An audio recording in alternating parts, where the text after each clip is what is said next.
ঘড়িতে সময় এখন ভোর 5টা। সবাই রেডি হয়েছে হোটেল থেকে, পেহেলগামের হোটেল থেকে চন্দনবাড়ি যাওয়ার জন্য।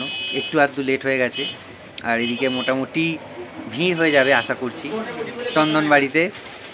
দেখা যাক গিয়ে কোন পরিস্থিতি আমাদের জন্য অপেক্ষা করছে।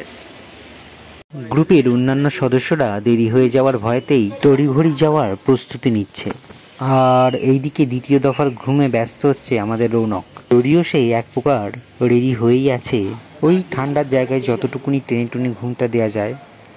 এদিকে ভোরের আলো আস্তে আস্তে ফুটলেও পেহেলগাম তখনও ঘুমেতে আচ্ছন্ন। রাস্তা দিয়ে দু একটি গাড়ি নুনওয়ান বেস ক্যাম্প থেকে রওনা দিয়ে দিয়েছে চন্দনবাড়ির উদ্দেশ্যে। আমরাও পেহেলগামের হোটেল থেকে চন্দনবাড়ি যাওয়ার জন্য একটি শেয়ার গাড়ি করে নিলাম। ভাড়া পড়ল মাথা পিছু 200 টাকা করে, অর্থাৎ 6 জনকার 1200 টাকা।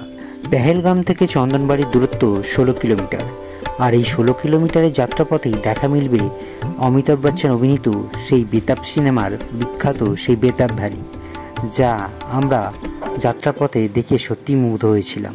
পেহেলগাম থেকে চন্দনবাড়ি এই যে 16 কিলোমিটার দূরত্ব, অর্থাৎ পেহেলগামকে ফেলে রেখে চন্দনবাড়ি আরও 16 কিলোমিটার উঁচুতে অবস্থিত, একদম পর্বতের পাদদেশে।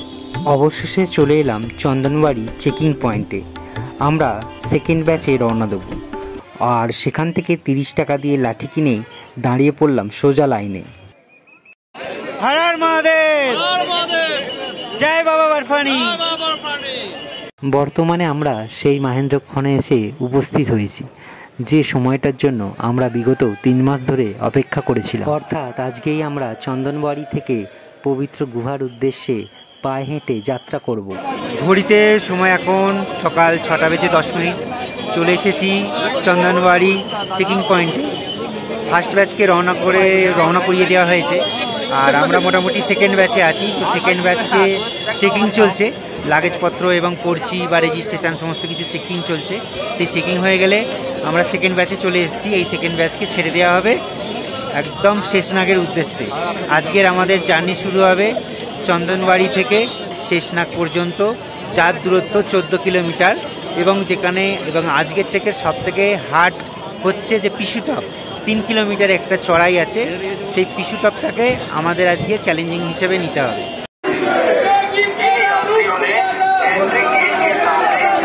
সর্বত্র যেন বাবা অমরনাথের নামের জয়ধ্বনি চলছে, তারই মাঝখানে আমরা জেনে নেব এই যাত্রার কিছু পৌরাণিক তথ্য। তো মহাদেব যখন মাতা পার্বতীকে অমর কথা শোনাতে যাচ্ছিলেন, তো পেহেলগামে তার বাহন বেল মহারাজ অর্থাৎ নন্দী মহারাজকে রেখেছিলেন। আর চন্দনবাড়ি হচ্ছে সেই জায়গা যেখানে মহাদেব তার মাথা থেকে চন্দ্রমাকে খুলে রেখে গিয়েছিলেন, বা চন্দ্রমাকে খুলে রেখে গিয়ে গুহার উদ্দেশ্যে যাত্রা করেছিলেন। তো এই জন্য এই জায়গাটির নাম হয়েছিল চন্দনবাড়ি। তো সেই জায়গা থেকেই এটাই হলো প্রস্তাবিত রুট বা প্রস্তাবিত যাত্রাপথ, যে যাত্রাপথ দিয়ে মহাদেব মাতা পার্বতী বা শক্তিকে নিয়ে অমরনাথের সেই পবিত্র গুহায় প্রবেশ করেছিলেন অমর কথা শোনানোর জন্য। সুতরাং বালতাল দিয়ে যাত্রা আর পেহেলগাম দিয়ে যাত্রার মধ্যে দুটোর একটু হলেও কিছুটা ডিফারেন্স আছে। অবশেষে সম্পন্ন হলো আমাদের RFID কার্ড ও লাগেজ স্ক্যানিংয়ের পর্ব। এবারে আমরা এখান থেকে বেরিয়েই বাঁদিকে রাস্তাটা ধরব, আর সেখান থেকেই শুরু হবে আমাদের আজকের পদযাত্রা। পদযাত্রার শুরুতেই পেয়ে যাবেন বেশ কিছু ভান্ডারা। আপনারা চাইলে ব্রেকফাস্ট করে নিতে পারেন, কেননা এখান থেকে পিসুটপের মধ্যে আর কোনো সেরাম ভান্ডারা আর নেই। সময় এখন সকাল 7টা বাজে। একটা ভান্ডারাতে ব্রেকফাস্ট করে আমরা বেরিয়ে যাব চন্দনবাড়ি থেকে পিসুটপের উদ্দেশ্যে। যেহেতু সকালবেলা খাওয়ার অভ্যেস নেই, তাই একটু চা, কিছু স্ন্যাক্স বা কিছু বিস্কুট এই সমস্ত খেয়েই আমরা সোজা বেরিয়ে পড়বো শেষনাগের উদ্দেশ্যে চন্দনবাড়ি থেকে। মোটামুটি সেকেন্ড ব্যাচে রওনা হতে পেরেছি। দেখা যাক, ওয়েদার তো ভালোই আছে। জয় বাবা বরফানি, হর হর মহাদেব, নমঃ পার্বতী পতে, হর হর মহাদেব। চা, বিস্কুট ও এক বাটি ছোট পোহা দিয়েই আমাদের ব্রেকফাস্ট কমপ্লিট হলো। ভান্ডারা ফেলে রেখে এসে 50 মিটার আসলেই পেয়ে যাবেন ঘোড়ার কাউন্টার। সেখান থেকে নির্দিষ্ট মূল্যে পর্চি কেটেই আপনারা ঘোড়া নিয়ে রওনা হতে পারেন পিসুটপের উদ্দেশ্যে। আর আপনারা যদি চান তাহলে কমপ্লিট যাত্রা অর্থাৎ গুহা পর্যন্ত যাওয়ার জন্য আপনারা এই স্থান থেকে ঘোড়া বুক করতে পারবেন। ঘড়িতে সময় এখন 7:30। আমরা চন্দনবাড়ি থেকে রওনা দিয়েছি আমাদের প্রথম চ্যালেঞ্জিং ফেজ পিছু টপের উদ্দেশ্যে। তো এখানে মোটামুটি আমরা প্রথমে ঠিক করেছিলাম ব্যাগটাকে পিট্টুওয়ালাকে দিয়ে দেবো, কিন্তু ভাবলাম বাবার কাছে এসেছি, একটু না কষ্ট না করলে কেষ্ট তো পাওয়া যাবে না, তাই ব্যাগ সমেতই চলেছি বাবার জন্য, বাবার কাছে। এই হচ্ছে ব্যাপার। তবে এই জোশটা বাড়ার পিছনে আমার এক বন্ধু মান্ডি, তার তার কৃতিত্ব অনস্বীকার্য। সে যদি 25 থেকে 30 কিলোর ব্যাগ নিয়ে চলতে পারে, তাহলে আমরা কেন 10-12 কেজির ব্যাগ নিয়ে চলতে পারবো না? তো সেই জোশটাকে পাথেয় করেই আমরা চন্দনবাড়ি থেকে যাত্রা অলরেডি শুরু করে দিয়েছি। দেখতে পাচ্ছ আমরা মোটামুটি সেকেন্ড ব্যাচে রওনা দিয়েছি। সবাইকার গন্তব্য এবার পিছু টপ। তো তোমাদেরকে বলে রাখি এই চন্দনবাড়ির গুরুত্বটা। যখন মহাদেব মাতা পার্বতীকে নিয়ে অমর কথা শোনাতে যাচ্ছিলেন, তখন তিনি যেমন পেহেলগাম বা বেলগামে নন্দী মহারাজকে রেখেছিলেন, তেমনি চন্দনবাড়িতে মাতার চাঁদকে খুলে রেখে গিয়ে পিছু টপ ক্রস করে গুহার দিকে রওনা দিয়েছিলেন। তো এই জন্যই চন্দনবাড়ির সাথে চাঁদের একটা আত্মিক যোগাযোগ সম্পর্ক স্থাপন আছে সেই জন্য। আর এটাই হলো প্রস্তাবিত যাত্রাপথ, যেই পথ দিয়ে মহাদেব গিয়েছিলেন পবিত্র গুফার উদ্দেশ্যে। এই যে সবুজ ব্যাগ নিয়ে মান্ডি, সবুজ কালো ব্যাগ নিয়ে দীপ, ড্রাইভারের ব্যাগ নিয়ে অমিত, কাকা বয়স্ক লোক, কাকার জন্য এক্সেমটেড আন্ডার দ্য 80C। আর এই হচ্ছে মানু চলছে। এই হচ্ছে ভিউ, দেখো তোমরা সবাই, পুরো মনোমুগ্ধকর ব্যাপার, যেন হচ্ছে স্বর্গের মধ্যে দিয়ে আমরা চলেছি কোনো এক স্বর্গীয় স্বপ্নের হাতছানিকে কাছে পেতে। এই হচ্ছে তোমাদের অধম এক্সপ্লোরার তন্ময়, ঠিক আছে? হর হর মহাদেব, নমঃ পার্বতী পদে, হর হর মহাদেব, বম বম ভোলে। যে নাকা চেকিং পয়েন্ট চেক করে চলে যাচ্ছি। नमस्ते सर जी। और जी ठीक ठाक? हाँ ठीक ठाक।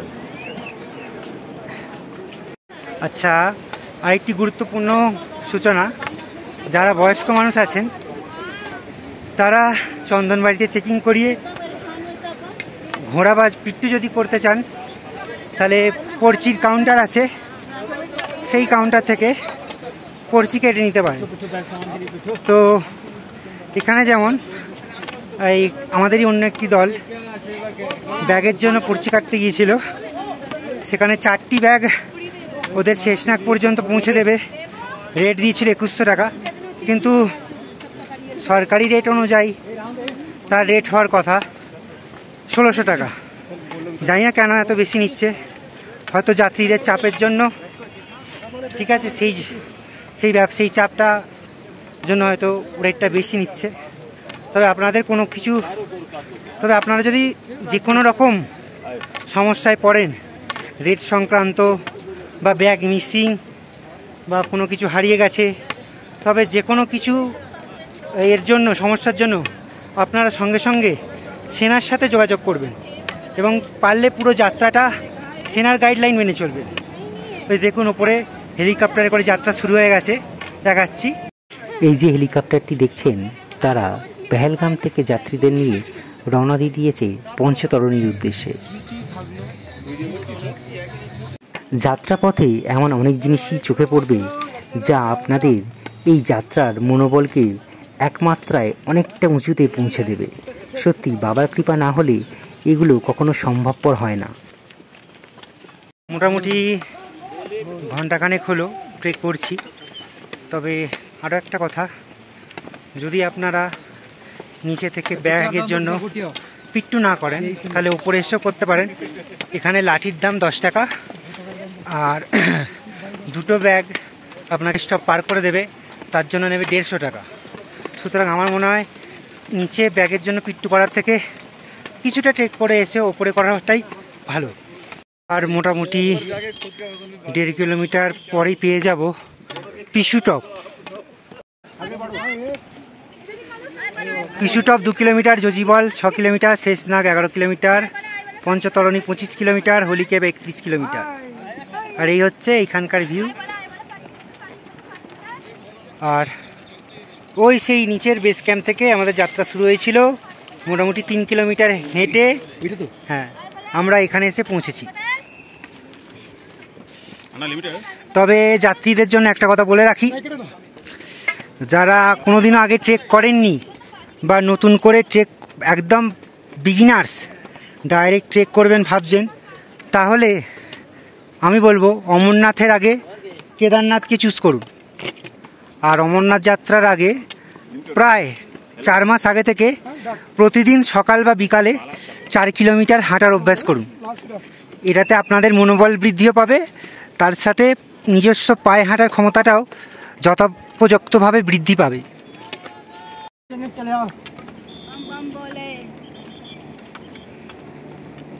বম বম ভোলে, হর হর মহাদেব, হর হর মহাদেব।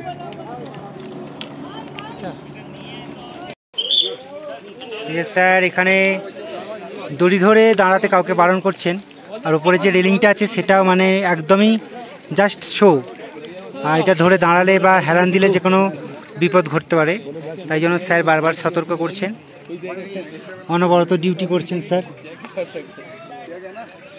এই যে মহাপার চলে গায়ে, ওফ এই যে ভিউ কি বলবো তোমাকে, অসম্ভব সুন্দর। প্রথম পর্বের এখনো পর্যন্ত রাস্তা অনেকাংশেই ভালো, কিন্তু তার স্টিফনেসটা একদম প্রচুর পরিমাণে আছে। খালি এখানে টেলিভিশনে দেখবেন, এলিভেশনটা খালি দেখা যাক, সিরিয়াসলি কোথায় নিচে থেকে এখানে বিশাল খাড়াই, বিশাল স্টিফনেস। পিছুটপ থেকে প্রায় 1 কিলোমিটারের কম ডিস্টেন্সে আছি, ঠিক আছে। আমি ভিডিওর মাধ্যমে দূর থেকেই দেখাচ্ছি পিছুটপটাকে, যেটা আপনারা রিলসে দেখে থাকবেন। তবে পিছুটপের একটা মাহাত্ম্য আছে। চাঁদকে যখন মহাদেব চন্দনবাড়িতে রেখে যাত্রা করেছিলেন, তখন পিছু নামের এক রাক্ষস সেই অমর কথা শোনার জন্য মহাদেবের পিছন পিছন রওনা হয়েছিলেন।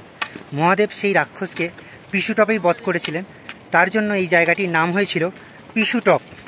তো আজকের পর্বের শেষ চ্যালেঞ্জিং যে জায়গাটা সেটা হচ্ছে পিছুটপ, তার কাছে একদম আমরা চলে এসেছি আর আপনাকে দেখাচ্ছি, দেখুন।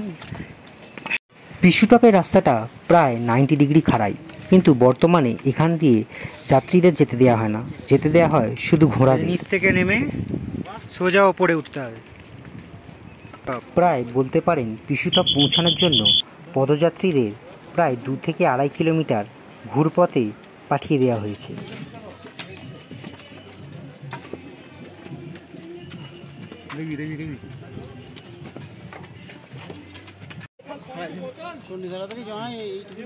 আপনাদেরকে আরও একবার কাছ থেকে পিছুটপের রাস্তাটা দেখাবার চেষ্টা করলাম।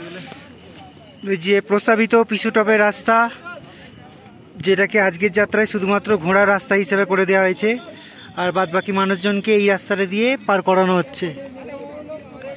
এই যে আমাদের গ্রুপ, আমাদের কাকু, আমাদের মান্ডি, আমাদের দীপ, আমাদের অমিত, আমাদের মানু, অধম আমি। একটা ছবি হয়ে যাক কাকু। যে সামনের চড়াইটা যেখানে শেষ হচ্ছে সেটাই হচ্ছে পিছুটপ। রাস্তার মান কেদারনাথের তুলনায় অমরনাথে বেশ ভালো, তবে চড়াইটা বড্ড বেশি। 11,800 ফুট কমপ্লিট করে আমরা এখন চলে এসেছি পিছুটপে। পিছুটপ থেকে এবার পরবর্তী আমাদের গন্তব্য জজিবল। পিছুটপ থেকে জজিবলের দূরত্ব 4 কিলোমিটার। তবে এই 4 কিলোমিটার যাওয়ার আগে সামান্য ভান্ডারাতে একটু পেট পূজন করে নেব, তারপরে রওনা দেব জজিবলের উদ্দেশ্যে। পিছুটপ পৌঁছানোর জন্য সময়ের যে লক্ষ্যমাত্রা নিয়েছিলাম তার কিছুক্ষণ পূর্বেই আমরা পিছুটপ পৌঁছেছি। বলতে পারেন আজকের যাত্রার যে চ্যালেঞ্জিং ফেজটা ছিল তা ভালোভাবে সম্পন্ন হয়েছে।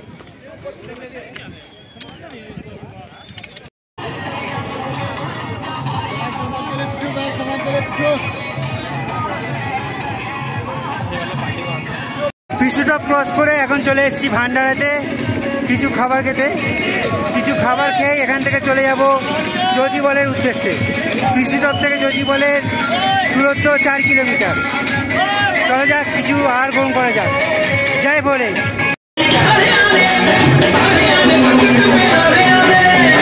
11,800 ফিট উচ্চতায় অমরনাথ যাত্রীদের জন্য এই রকম সুস্বাদু খাবারের ব্যবস্থা, তাও আবার ফ্রিতে, মনে হয় না এমন কোনো যাত্রা আর পৃথিবীতে দুটো আছে যার ব্যবস্থাপনা এই রকম এতটা আধুনিক হতে পারে।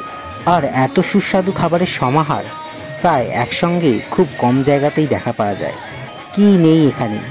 পাঞ্জাবি, সাউথ ইন্ডিয়ান, গুজরাটি, বিভিন্ন রকমের রাইস থালি থেকে শুরু করে আরও বিভিন্ন রকমের স্ন্যাক্স জাতীয় খাবার আপনি এখানে সম্পূর্ণ বিনামূল্যে পাবেন।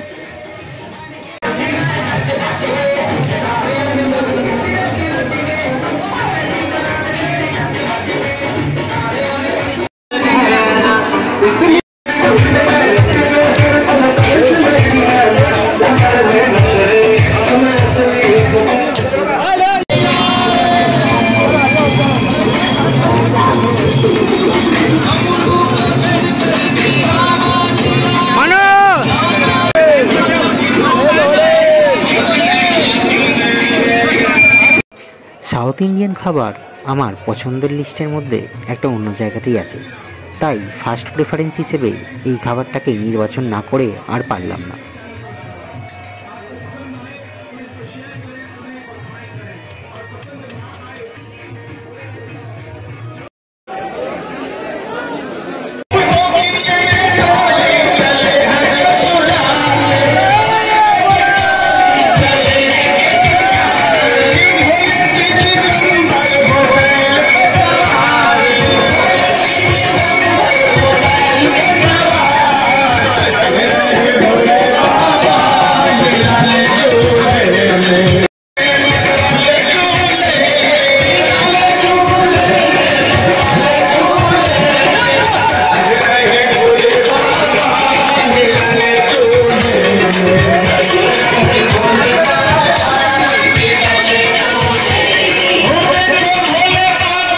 সুস্বাদু খাবার গ্রহণ করে তার সাথে শিব ভজনে গা ভাসিয়ে যে এক অনুভূতি সৃষ্টি হলো, তা এই জায়গায় না আসলে হয়তো ভাষায় প্রকাশ করা সম্ভবপর নয়।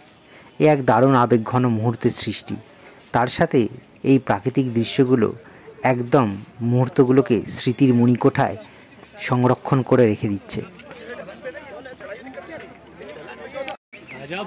পিছু টপ থেকে যাত্রা শুরু করে দিয়েছি জজিবলের উদ্দেশ্যে। পিছু টপ থেকে জজিবলের দূরত্ব 4 কিলোমিটার, মোটামুটি এই ঘন্টা 2 মতন লাগতে পারে। দেখা যাক কতটা সময় দিতে লাগে। পূর্ণার্থীদের মুখে চলছে অনবরত মহাদেবের নাম, আর এই নামের এতটাই মহিমা যে যে কোনো পরিস্থিতিতে বা যে কোনো দুর্গম রাস্তাতেই তীর্থযাত্রীদের একটুও ক্লান্তি অনুভব করতে দিচ্ছে না।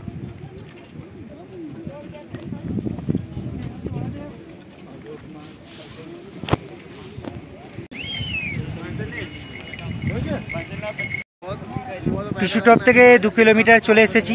এখান থেকে জজিবল আর মাত্র 2 কিলোমিটার, শেষনাগ ঝিল 7 কিলোমিটার, এমজি টপ 11 কিলোমিটার, আর পঞ্চতারণী 21 কিলোমিটার, আর হরিকেপ 27 কিলোমিটার। এই হচ্ছে একটা অ্যামেজিং এক্সপিরিয়েন্স। তবে আপনাদেরকে বলে রাখবো, অমরনাথ যাত্রা করার আগে অবশ্যই ছোটোখাটো সান্দাকাফু ট্রেক বা কেদারনাথ যাত্রা করে রাখবেন, তাতে একটা বেটার এক্সপিরিয়েন্স হবে এই অমরনাথ যাত্রা করার জন্য।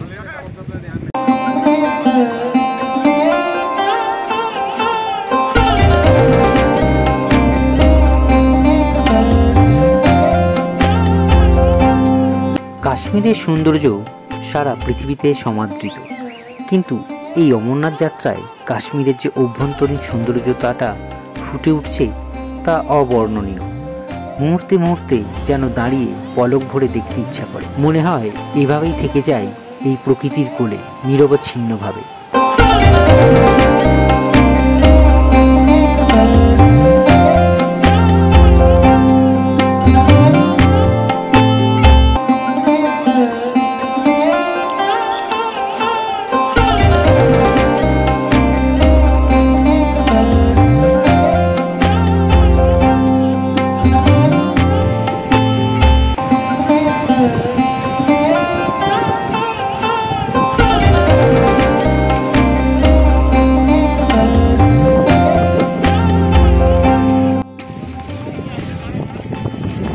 सर थोड़ा सा हेलो कर दो। Hello sir. আপনাদেরকে একটি তথ্য দিয়ে রাখি, যেটা শুনলে আপনারা হয়তো অবাক হবে। প্রায় 80,000 ভারতীয় সেনার তত্ত্বাবধানে চলে এই অমরনাথ যাত্রা। এখন আছি যোজিবল থেকে 1 কিলোমিটার দূরে একটি ভিউ পয়েন্টে, যার সৌন্দর্যটা খুবই সুন্দর।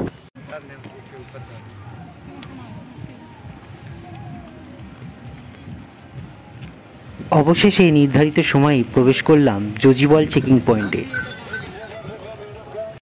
এখন চলে এসেছি যোজিবলে, আর এখান থেকে শেষনাগের দূরত্ব 5 কিলোমিটার, আর পিছুটপ থেকে যোজিবলের দূরত্ব ছিল 4 কিলোমিটার।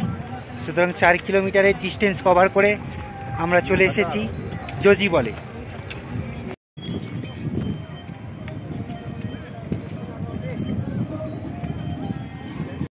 চলে এসেছি যোজিবল বেস ক্যাম্পে। যোজিবলে এখন একটু রেস্টের সময়। কাকু শুয়ে পড়েছে, মানুষ সবে সবে করছে, আর একজন আমাদের টেকার ভাই আসছে শুতে। সেবর ওখানে মান্ডি অমিতের জন্য অপেক্ষা করে করে দাঁড়িয়ে আছে, খিস্তি দিচ্ছে মুখে। দীপ ভাই কিন্তু রেস্ট নেবে না।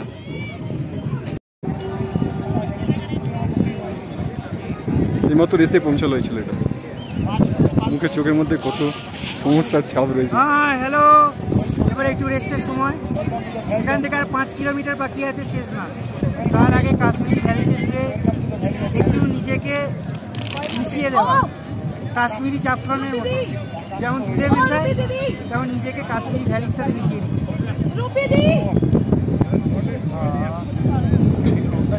অমরনাথ যাত্রা হলো এমন একটি যাত্রা যা ট্রেকিংয়ের প্রতিটি কিলোমিটারে আপনারা কাশ্মীরের বিভিন্ন রকমের প্রাকৃতিক সৌন্দর্যকে উপভোগ করতে পারবেন।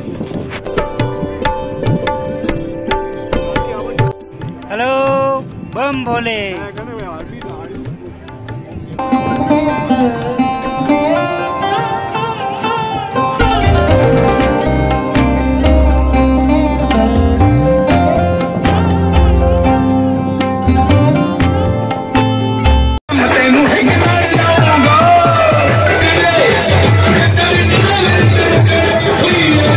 যোজিবলেও আছে বেশ কয়েকটি ভান্ডারা, আর যেহেতু ঘড়িতে সময় এখন 2টো বেজে গেছে, তাই দুপুরে খাবার জন্য আমরা এখান থেকে সামান্য দুপুরের লাঞ্চটা সেরে নিয়েছিলাম।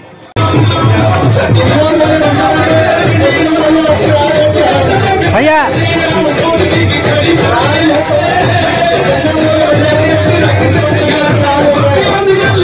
और एक रोटी रोटी देना रोटी। हाँ और एक रोटी देना।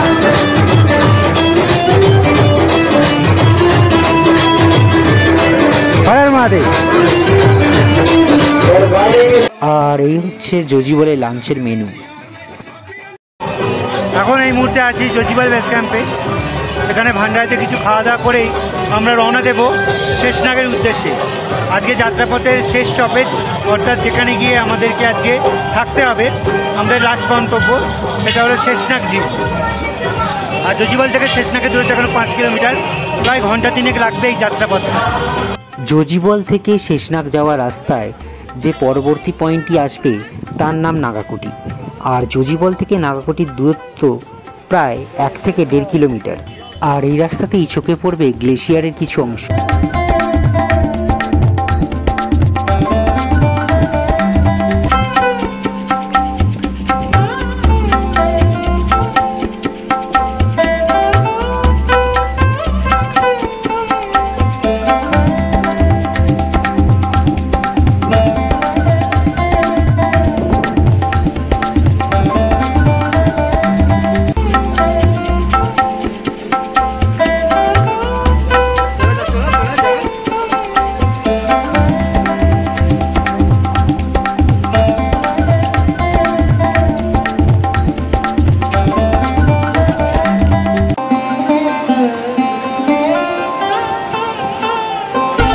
নাগাকুটিতে পৌঁছানোর আগেই দেখা মিলবে এই সুন্দর পাহাড়ি ঝর্ণাটি, আর এই ঝর্ণাটি ফেলে রেখে চড়াইটা পার করলেই পৌঁছে যাব আমরা নাগাকুটিতে।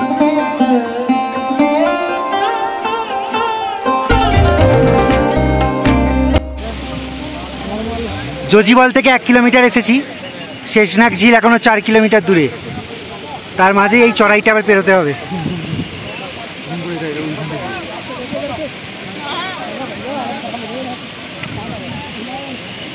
চড়াই পেরিয়ে এসে বর্তমানে আমরা এসে পৌঁছেছি নাগাকুটিতে।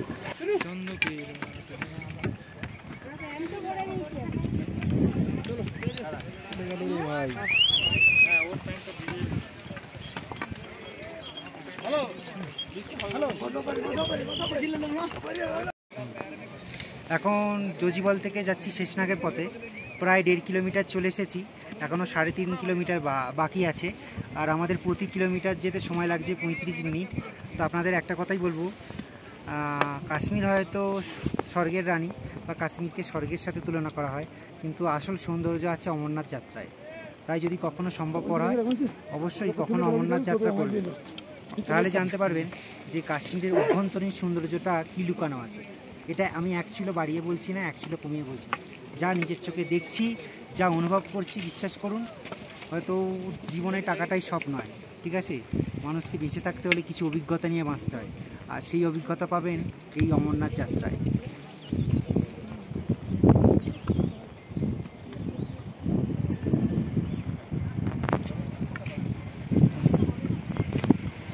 অবশেষে চলে এলাম শেষনাগ ঝিলের একদম সন্নিকটে।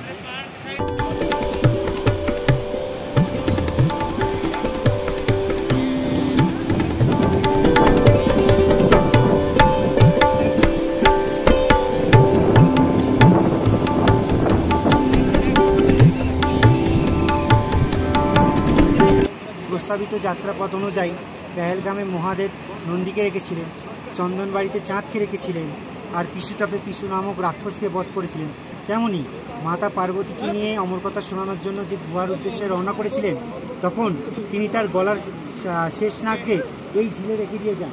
সেই থেকে এই ঝিলের নাম হয় শেষনাগ ঝিল। আর শীতকালীন সময় যখন সেনারা পাহারা দেন, তখন কিছু কিছু সময়ের জন্য এই শেষনাগকে এই ঝিলেতে দেখা যায়, তবে এটাই সম্পূর্ণ শোনা কথা। শেষনাগ ঝিল হলো লিডার নদীর অন্যতম জলের প্রবাহের একটি উৎস। শেষনাগ ঝিলের অপর প্রান্তেই পৌঁছাতে শুরু হয়ে গেল বৃষ্টিপাত। কাশ্মীরের এই পার্বত্য উপত্যকায় মিনিটে মিনিটেই চেঞ্জ হয় কাশ্মীরের আবহাওয়া, এই রোদ, এই বৃষ্টি।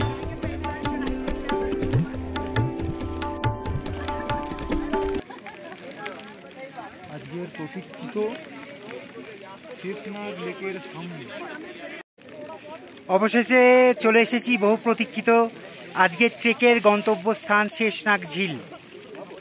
তার মাঝে বৃষ্টি পড়ছিল, তাই বর্ষাতি পরে নিতে হয়েছে।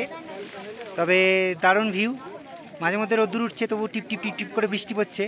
সেই বৃষ্টিতে বর্ষাতি পরে মানে যা প্রাকৃতিক সৌন্দর্যকে দেখছি, জাস্ট অসাম, কোনো কথা হবে না, স্পিচলেস। আর এটা কি বললাম আপনাদেরকে, শেষনাগ ঝিল। আর কি কেন তার বিষয়টা আগেই আপনাদের বলে দিয়েছি। জয় ভোলে, হর হর মহাদেব, জয় শিবশম্ভু। এই হচ্ছে শেষনাগের বেস ক্যাম্পের টেন্ট, আর ওখানেই চলছে ভান্ডারা। ওখানেই চেকিং করে, মানে আবার আমাদের আইডি কার্ডের চেকিং হবে, তো চেকিং করে আমরা চলে যাব। প্রায় মোটামুটি 1 কিলোমিটারের কম বাকি আছে। আর আজকে রাত্রিবাসটা ওইখানেই হবে, এই টেন্টগুলি আছে সেখানেই আমরা রাত্রিবাস করব। এই শেষনাগ ঝিল, আর এই হচ্ছে টেন্ট। শেষনাগ ঝিল থেকে শেষনাগ বেস ক্যাম্পের দূরত্ব দূর থেকে 1 কিলোমিটার মনে হলেও আদতে সেটি 1 কিলোমিটার ছিল না। যত সামনের দিকে এগিয়ে যাচ্ছি ততই মনে হচ্ছে যেন সেই 1 কিলোমিটারের ডিস্টেন্সটা একইভাবে সমতা বজায় রাখছে।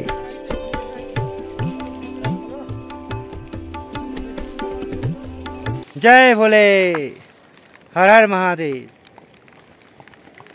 চলে এসেছি একদম বেস ক্যাম্পের কাছে। বেস ক্যাম্পে পৌঁছানোর আগেই শুরু হয়ে গেল তুষার বৃষ্টি।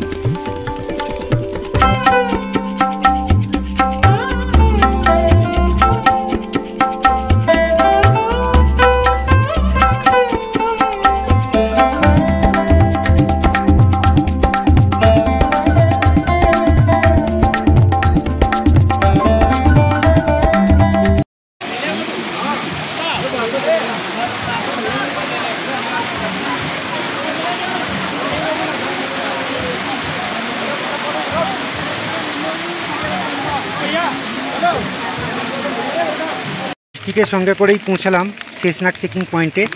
তার সাথে শুরু হয়ে গেছে বৃষ্টি, আর বৃষ্টির সাথে হচ্ছে ছোট ছোট স্নোফল। টেম্পারেচার হু করে নামতে শুরু করে দিয়েছে।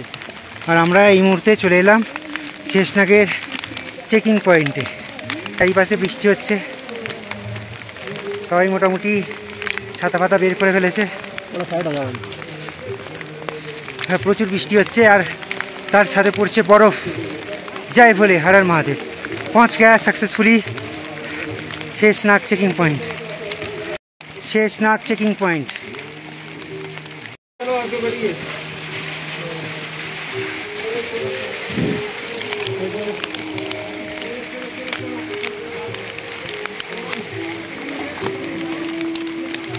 हो गया आज का। जय भोले। বৃষ্টি প্রায় থেমে গেছে, আমরা ধীরে ধীরে এগোচ্ছি শিবিরের দিকে।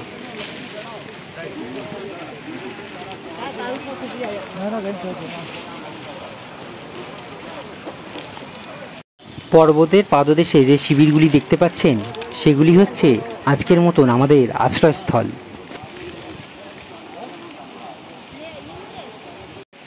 অবশেষে পৌঁছে গেলাম শেষনাগের বেস ক্যাম্পে।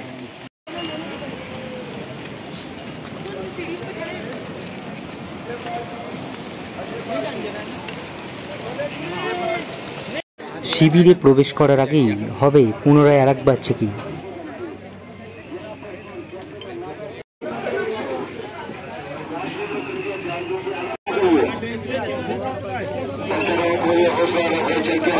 শিবিরে প্রবেশ করেই বাঁদিকে পড়বে দুটি কাউন্টার, আর সেখান থেকেই করতে হবে টেন্ট বুকিং।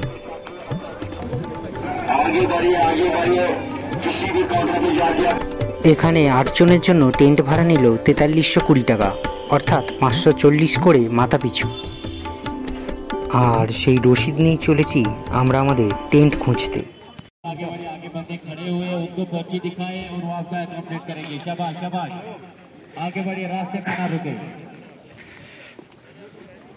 तमाम यात्रियों से निवेदन है कि बिना पर्ची टेंट में न बैठे, किसी भी अनजान व्यक्ति के हाथ में पर्ची न दे, क्योंकि पर्ची आपके टेंट के पैसे हैं। बाहर निकलते समय अपना टेंट नंबर याद रखें। এই হচ্ছে আমাদের টেন্ট। কাকু রাম রাম। আর এই হচ্ছে সিনারি।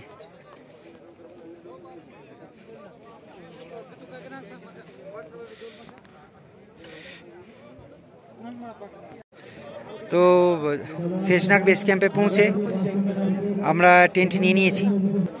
তো এখানে যেটা সমস্যা হচ্ছিল, আপনারা যখন টেন্ট নেবেন কথা বলে জেনে শুনে ভালো বুঝে টেন্ট নেবেন। আর কখনোই টেন্ট কাটার পর্চি কারোর হাতে দেবেন না যতক্ষণ না পর্যন্ত আপনি সেই টেন্ট ছাড়ছেন। কেননা আমি নিজস্ব অভিজ্ঞতা থেকে বলছি, কথায় কথায় আমরা 8 জনের জন্য সেপারেট টেন্ট কেটেছিলাম। তো আমাদেরকে বলা হচ্ছিল যে ওই টেন্টে 10 জন থাকবে, 8 জনের টেंट হয় না। तो मैं बोला हमें तो मिस गाइड किया हुआ है, क्योंकि हमने तो बात कह के ही टेंट के लिए पैसा दी कि हमें 8 लोगों के लिए टेंट चाहिए। तो वैसे ही वो लोग ऐसी बातों में तो पर्ची हाथों से ले लिया और कुछ देर खिसक फिसक कर रहा था। तो मैं पर्ची हाथ থেকে নিয়ে তারা মোটামুটি একটি সমস্যা তৈরি করছিল যে যাতে আমাদের একটু হ্যারাসমেন্ট হয়, আবার যাতে আমরা 8 জনের জন্য টেন্টের পয়সা দিই। তো সেই কথাটা না ভেবে আমরা সোজা চলে যাই ইউনিয়নের কাছে। তো ইউনিয়নের কাছে গিয়ে বলি এই সম্পূর্ণ ব্যাপারটা ওনারা অপেক্ষা করতে বলেন। আর তো শেষমেশ পরিচিতি পাওয়া যায়, দিলাম যে বিএসএফকে বা সিকিউরিটি ফোর্সকে জানাবো।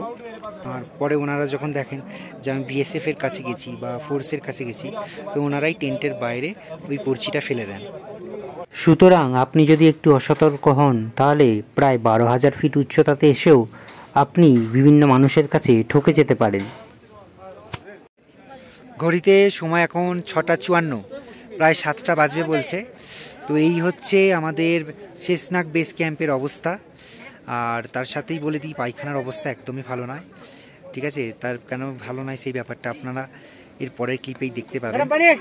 আর এই হচ্ছে এখানকার শেষনাগের যে 7টা যে পিক আছে, সেই বড় পিকের সেই হচ্ছে।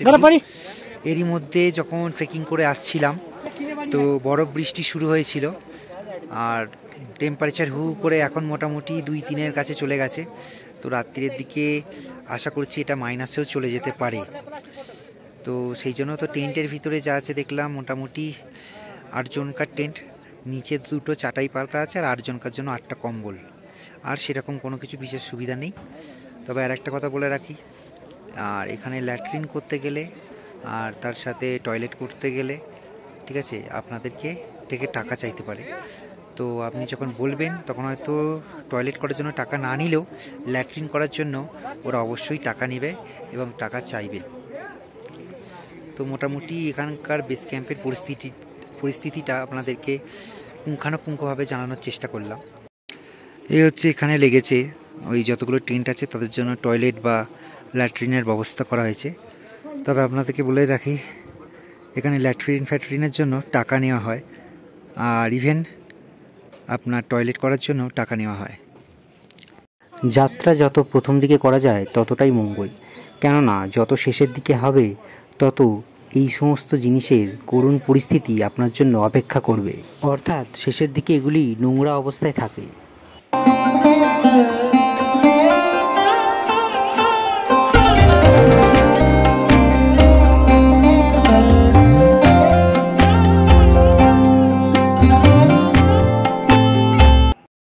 এখানে আরও একটা কথা, আপনারা যখন টেন্টটা নেবেন বা টেন্ট থেকে কিছু ভান্ডারাতে খেতে যাবেন বা পটি বা ল্যাট্রিনে যাবেন বা টয়লেটে যাবেন, তো তখন নিজেদের টেন্টটা কত নম্বর আর কোথায় আছে ল্যান্ডমার্কটা একটু ভালো করে দেখে নেবেন। কেননা আমার ক্ষেত্রে হয়েছে, আমি নিজে টয়লেট করতে গিয়ে ফেরার সময় আর বুঝতে পারছি না আমার টেন্টটা কোনটা, ঠিক আছে। তো সেক্ষেত্রে তো একটা ইস্যু হচ্ছিল। তো তারপরে এদের এখানকারই একজনকে বলতে সে আবার আমাকে দেখিয়ে দিল। তো এই অসুবিধাটা হতে পারে, আপনারা সেটা একটু দেখে নেবেন। শেষনাগ ঝিলের শেষনাগ পিক, আর এই লেগেছে এই পর্বতের তলায় আমাদের টেন্টের ভিতরেই ততক্ষণে সবাই গা ছেড়ে দিয়ে কম্বলের তলায় আশ্রয় নিয়ে নিয়েছে। কি বলবে বলো আজকের ব্যাপারে? প্রথম পরীক্ষা দিয়েছি, প্রথম পরীক্ষাটাই শক্ত প্রশ্ন, এত শক্ত প্রশ্ন ছেলেমেয়েরা পারে। 2-4টে পরীক্ষা দিলে তবে আমরা পারা যায়। অমরনাথ যাত্রা যাবো, অমরনাথ যাত্রা জয় করে আসবো, এবং সেটা সফল হয়েছে এবং শেষনাগ পর্যন্ত আজকে এসে পৌঁছে এসেছে। না না এই আজকেরটা এটা মানে অনেক অ্যাচিভমেন্ট একদম। এখনো অবধি শেষ 2টো ধাপ বাকি আছে, হ্যাঁ সুন্দরভাবে কমপ্লিট করতে হবে। আমাদের টেন্ট, 8জনের টেন্ট, এদিকে 4জন,